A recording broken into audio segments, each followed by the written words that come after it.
আগের সরকারের চোরতন্ত্রে রাজনীতিবিদরা পালিয়েছেন, ব্যবসায়ীরা চুপচাপ আর আমলারা বহাল তবিয়াতে আছেন, এমন মন্তব্য করেছেন সিপিডির সমন্বয় ফেলো ডক্টর দেবপ্রিয় ভট্টাচার্য। রাজধানীর লেকশোর হোটেলে বাংলাদেশ অর্থনীতি 2025-26 নীতি সংস্কার ও জাতীয় বাজেট নিয়ে আয়োজিত এক বৈঠকে একথা বলেন তিনি।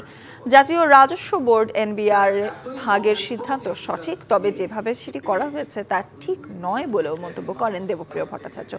বলেন, এই সরকারের মধ্যমেয়াদী কোনো পরিকল্পনা নেই।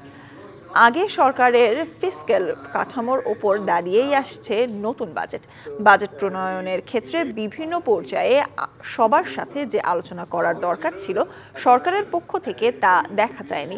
চলতি অর্থ বছরের জিডিপি প্রবৃদ্ধি 4% এবং কর ভিত্তিক জিডিপি অনুপাত 10%-এর নিচে থাকবে বলেও মনে করেন তিনি।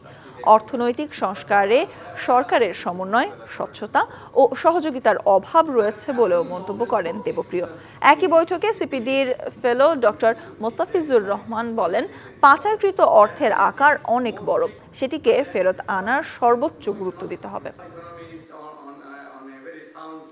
আমি যেটা এনবিআর নিয়ে এখন যে আলোচনা চলছে, আমরা মনে করি যে দুই ভাগ করাটা ঠিক হয়েছে, এটা উচিত এবং এটা আমাদের শ্বেতপত্রের সুপারিশও এটা ছিল, কিন্তু যেভাবে করা হয়েছে এটা ঠিক হয়নি। যেভাবে এটাকে করা হয়েছে আলোচনা ব্যতিরিকে এবং পেশাজীবীদের জায়গাকে সংকুচিত করে এবং অন্যান্য স্বায়ত্তশাসনের জায়গাকে আরো বেশি নিয়ন্ত্রণে রেখে এই পদ্ধতি ঠিক হয়নি। নগদ পেমেন্টে 500 টাকা পর্যন্ত ক্যাশব্যাক আর লেনদেনে প্রতিদিন ডিপ ফ্রিজ এবং ঘন্টায় ঘন্টায় এসি টিভি সহ দারুণ সব গিফট।